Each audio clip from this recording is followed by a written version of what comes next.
নিজের সম্মান ভুলে তুমি চললে যে খুশি এটা গাই আমরা। নিজের সম্মান ভুলে তুমি চললে যে খুশি। আরো একবার, নিজের সম্মান ভুলে তুমি চললে যে খুশি। ক্ষত বিখ্যাত হলে উলঙ্গ হলে, ক্ষত বিখ্যাত হলে উলঙ্গ হলে, মরলে খুশিতে। শুধু তিনি অন্য পরিচিত লোকদের কাছে উলঙ্গ হয়নি। যেগুলো অপমান যখন বাইরের লোকরা করে কষ্ট হয় না, যখন নিজের বাবা মার সামনে, নিজের ভাই বোনদের সামনে যখন কেউ অপমান করে যায় কষ্ট হয়। তার মায়ের সামনে থেকে উলঙ্গ করেছিল, তার ভাইয়ের সামনে থেকে উলঙ্গ করেছিল, তার কতটা যন্ত্রণা হয়েছিল ভগবান। তাকে শুধু ফিজিক্যালি নয়, মেন্টালি টর্চার করা হয়েছিল। তাকে বলছিল তুমি নাকি ইহুদিদের রাজা, উলঙ্গ হয়ে ঝুলছে ক্রসের মধ্যে।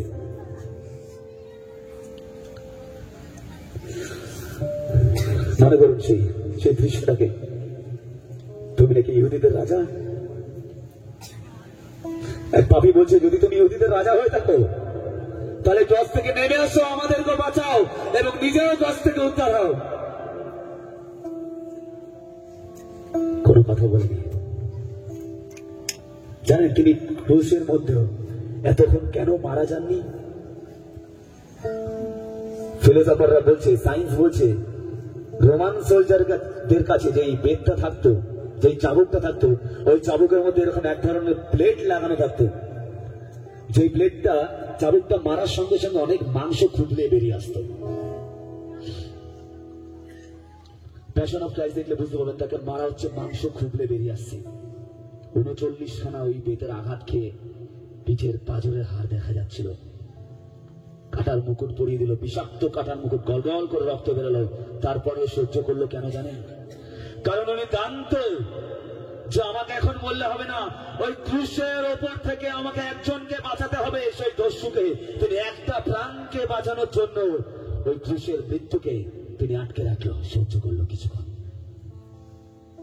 নিজের সম্মান ভুলে তুমি চললে যে ক্রুশে, নিজের সম্মান ভুলে তুমি চললে যে খুশি। ক্ষত বিখ্যাত হলে উলঙ্গ হলে, ক্ষত বিখ্যাত হলে উলঙ্গ হলে, মরলে ক্রুশেতে। তুমি মরলে ক্রুশেতে যিশু, তুমি মরলে ক্রুশেতে। যিশু তোমার রক্তে সূচি হলাম, ফিরব না আর পাপেতে। যিশু তোমার রক্তে সূচি হলাম, ফিরব না আর পাপেতে। সবাই মিলে একবার বলবো, যিশু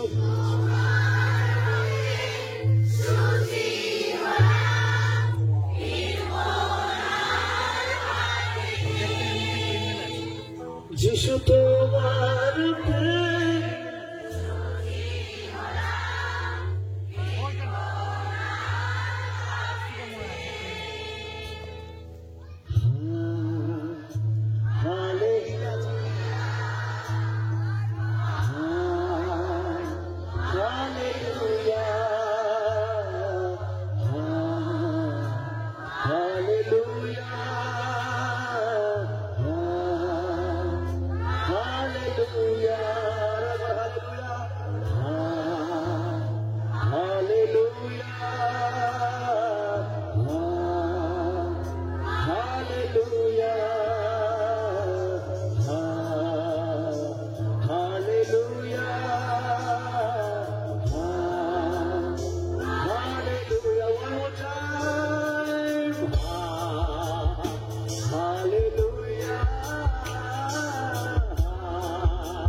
Hallelujah.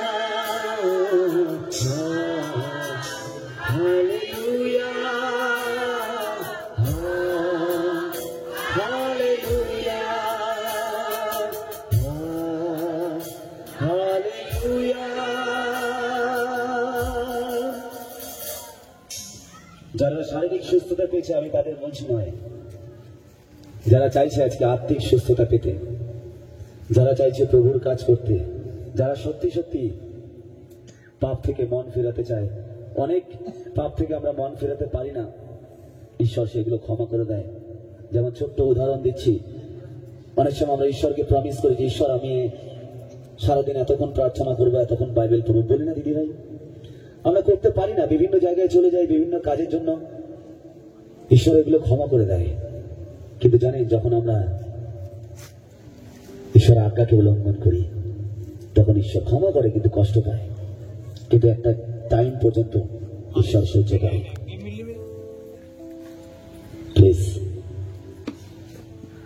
ফিরে আসুন না, এই শান্তি, এই শান্ত ব্যাপারটাকে আপনি গম্ভীর ব্যাপারটাকে বোঝার চেষ্টা করুন।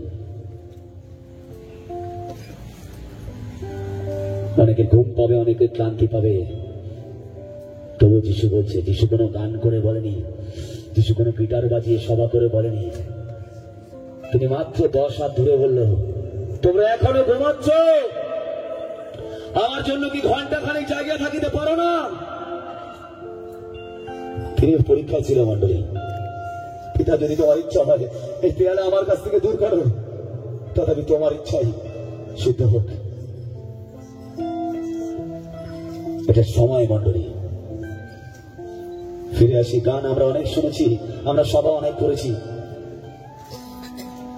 আজকে আপনার অন্তরে প্রতিজ্ঞা করুন, প্রভু এই রাত আমি প্রতিজ্ঞা করলাম, এমন যেন না হয় আবার আগামী বছর কেউ এসে বলবে আজকে প্রতিজ্ঞা করুন না, প্রভু আমি ফিরে এসেছি, মানে ফিরে এসেছি। হালেলুয়া। যে লাঙলে হাত দিয়ে পেছনে ফিরে তাকায় সে আমার রাজ্যের যোগ্য নয়।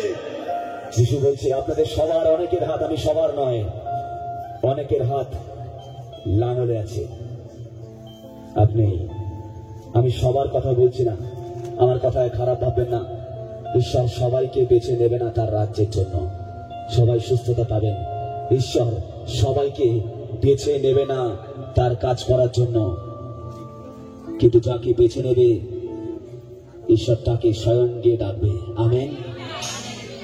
সেই শিষ্য যখন, সেই সন্তান, শিষ্য নয় সন্তান যখন বলল, প্রভু আমি আপনার পশ্চাৎগামী হব, যার কাছ থেকে বাহিনীগণের ভূতকে দাঁড়িয়েছিল, বলে যাও, বাড়ি ফিরে যাও এবং ঈশ্বর তোমার জীবনে যা করেছে সেটাকে প্রচার করো। এটাও একটা ঈশ্বরের কাজ।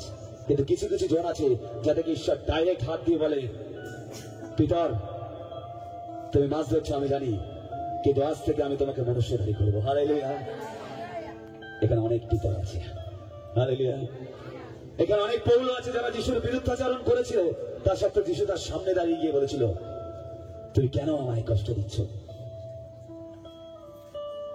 ঠিক পৌলের মতনই যিশু আজ সামনে দাঁড়িয়ে বলছে, আপনি যখনই সেই সিগারেটটা ধরিয়ে মুখে নিতে চান, আর যিশুকে বলে, হে আমার সন্তান তুমি কেন আমায় কষ্ট দিচ্ছ? আপনি এটা শুনতে পান না? যেদিন শুনতে পাবেন না সেদিন আপনি বুক চাপড়ে চাপড়ে কাঁদবেন। আমি রিয়েলি বলছি, যেদিন আপনি যিশুর কান্নাকে শুনতে পাবেন সেদিন আপনি বুক চাপড়ে চাপড়ে কাঁদবেন। আমার একটা ভুলের জন্য আমি একবার ঈশ্বরের কান্নাকে দেখেছিলাম আমার দর্শনের মধ্যে, যে প্রভু আমার জন্য কাঁদছেন, সেই কান্নাকে আমি আজও ভুলতে পারিনি। আর প্রভুকে বলেছি, প্রভু আমি মানুষ তো, আমি ভুল হয়ে যায় প্রভু, কিন্তু বিশ্বাস করো প্রভু আমি তোমায় ভালোবাসি যিশু। আর যিশু আমায় বলছে, যদি আমায় ভালোবাসো তাহলে আমার আজ্ঞা পালন করো। বলছে, যদি আমায় ভালোবাসো তাহলে আমার আজ্ঞা পালন করো। আমি বলছি, যিশু আমি দুর্বল প্রভু, আমি পারছি না, বারবার পাপে পড়ে যাচ্ছি। যিশু বলে, আমি জানি তুমি দুর্বল, কিন্তু আমার অনুগ্রহ তোমার জন্য যথেষ্ট। যিশু বলেনি 100% পিওর হওয়ার জন্য, যিশু বলেছে তোমরা চেষ্টা তো করতে পারো। যিশু জানে যখন আমরা প্রার্থনায় বসি তখন আমাদের ঘুম পেয়ে যায়, কিন্তু আত্মায় জেগে থেকে প্রভু ঘুম পেয়ে গেছে, প্রভু সরি আমি আবার প্রার্থনা করছি। এটাই যিশু চায়। যেদিন আপনি এইভাবে প্রার্থনা করবেন না, যেদিন আপনি পাপ করতে চাইবেন, সেই সিগারেটটা যখন মুখে তুলতে চাইবেন, আর কানের মধ্যে আসবে যে এই শরীর তোমার পবিত্র আত্মার মন্দির, তুমি এই শরীরকে নষ্ট করো না, তুমি আপনি সিগারেটটা ফেলে দেবেন, সেদিন যিশু আপনার জীবনে কথা বলবে। আর তখন শয়তানকে দেখে বলে, দেখ শয়তান, তুই এক জীবনে পাপ নিয়ে এসেছিলি, এই তো সিগারেটকে ফেলে, তোর মন্ত্রটাকে ফেলে প্রমাণ করেছে যে আমার সচ্চা পুত্র। হালেলুয়া। আজ ফেলে দিন সেই শয়তানের সিগারেটকে, ফেলে পায়ে মুছে দিন, আর বলুন, শয়তান তোর চালাকি আমার দেহে চলবে না, কারণ আমার বাবা রক্ত দিয়ে আমার কিনে নিয়েছে। হালেলুয়া। যিশু চায় আপনি এইভাবে যিশুকে চেতাতে পারেন, এইভাবে প্রভুকে চেতাতে পারেন। তখন প্রভু বলে, দেখ শয়তান, তুই এসছিস আমার পুত্রকে মাটিতে ফেলতে, পাপে ফেলতে, আমার রক্ত বইছে, খাঁটি রক্ত। হালেলুয়া। এই পাপে পড়বে না। যতই পাপে ফেলার চেষ্টা করুক, সেদিন পাপে ফেলার চেষ্টা করেছিল পতিফারের স্ত্রীর দ্বারা যোসেফকে, বদনাম নিয়ে চলে গেল, জেলে বন্দী হলো, সেখান থেকে তাকে কোথায় তুললো ঈশ্বর। হালেলুয়া। আপনি পরীক্ষা করে দেবেন, যেদিন আপনি পাপকে না করবেন, তার কিছুদিনের মধ্যেই আপনার জীবনে সেই গৌরব আসবে। জানেন, আমরা ঈশ্বরকে গৌরব দিই, আপনি কি জানেন তার থেকে ঈশ্বর আমাদের বেশি গৌরব দেয়? তাই না দিদি ভাই? ঈশ্বর তার থেকে, ঈশ্বর এমন করেন যে ঈশ্বরের পরের আসনে মানুষের জীবনে আপনাকে বসিয়ে দেয়। সাধু সুন্দর সিংকে আমরা জানি, অনেকে জানি না সাধু সুন্দর সিং। তার কাহিনী কখনো পড়েছেন? সাধু সুন্দর সিং এক জায়গায় প্রচার করতে গেছে, গিয়ে দেখছে প্রচুর মানুষ ওখানে বসে আছে তাকে দেখার জন্য, তার থেকে লেহান নেওয়ার জন্য। এবং যখন ঢুকেছে তখন মায়েদের মতন মায়ের এরকম চাদর বিছিয়ে দিচ্ছে, কেন সাধু সুন্দর সিং ওখান থেকে হেঁটে যাবে, তার পায়ে ধুলোয় চাদরে লাগবে, সেই চাদর মাথায় দিলে মানুষ সুস্থ হয়ে যাবে। সাধু সুন্দর সিং সেখান থেকে গেল হেঁটে হেঁটে, আর সাধু সুন্দর সিং তো খালি পায়ে হাঁটতো, পা দিয়ে রক্ত বেরোচ্ছে, আর ওই রক্ত লোকে এরকম নিয়ে মাথার মধ্যে গায়ের মতো মাখছে, কুষ্ঠরোগ সুস্থ হয়ে যাচ্ছে। এটা সাধু সুন্দর সিং দেখেছে, আর কেউ ভুল করে বলে ফেলেছে, জয় সাধু সুন্দর সিং বাবার জয়, এটা ভুল করে বলে ফেলেছে। সাধু সুন্দর সিং ওখানে দাঁড়িয়ে গেছে, আর পাস্টারকে অনুরোধ করছে, বিশপকে, প্লিজ আর কোনোদিনও আমাকে ডাকবেন না বলে সাধু সুন্দর সিং ওখান থেকে চলে গেল। আর চলে গিয়ে জানেন ঈশ্বরকে কি বলে, ঈশ্বর এরা তোমার জায়গায় আমাকে বসিয়ে ফেলেছে, তুমি আমাকে এমন মৃত্যু দাও, যে মৃত্যুটা, আমি এত মানুষকে তোমার প্রার্থনা সুস্থ করেছি, কিন্তু আমাকে এমন একটা রোগ দিয়ে মৃত্যু দাও, এমন একটা অ্যাক্সিডেন্ট দিয়ে মৃত্যু দাও, যেটা আমি নিজেকে বাঁচাতে অক্ষম। এবং তিনি মৃত্যুকে স্বীকার করলো। তিনি ঈশ্বরের জন্য কতটা নত হলো দেখুন। তিনি এইভাবে তার পাপকে ফেলেছিল। হালেলুয়া। পাশের জনকে বলুন, 1 ঘন্টা জেগে থাকতে পারো না? বলুন পাশের জনকে। আমি জানি অনেকের মন আজকে ভেঙে গেছে। আমার এই বাক্য আজকে সবার জন্য নয়, যার কান আছে সে শুনুক আত্মা মণ্ডলীকে কি বলে। যদি কারো খারাপ লেগে থাকে, লাগুক খারাপ। হালেলুয়া। যদি চেঞ্জ হন, তাহলে আর আমাকে এখানে আসতে হবে না, আমি অন্য জায়গায় যাব, আপনি আমার জায়গায় এখানে কাজ করবেন। Hallelujah, hallelujah. আর পরম ভাইকে আর রাজীব ভাইকে আর কোনো অন্য কাউকে আসতে হবে না, আপনারা এখানে কাজ করবেন, আমরা অন্য জায়গায় কাজ করব। কারণ ঈশ্বর বলছে, তোমরা একা মানুষ বিভিন্ন জায়গায় দৌড়াতে পারবে না, আমি আরো সন্তানদেরকে তৈরি করছি, যারা আমার হয়ে কাজ করবে, চমৎকার করবে, আমার হয়ে কথা বলবে, আমার হয়ে কথা বলবে, তার মুখ থেকে আমার হয়ে কথা বলবে, এবং তাদের জীবন পরিবর্তন হবে। আপনি রেডি থাকুন। আর ঈশ্বর বলে, ঈশ্বর যা হয়েছে হয়েছে, পুরাতন বিষয় সাথে তোমার বাক্য বলছে অতীত হয়ে গেছে, তোমার সামনে আমরা নত যেন পেতেছি।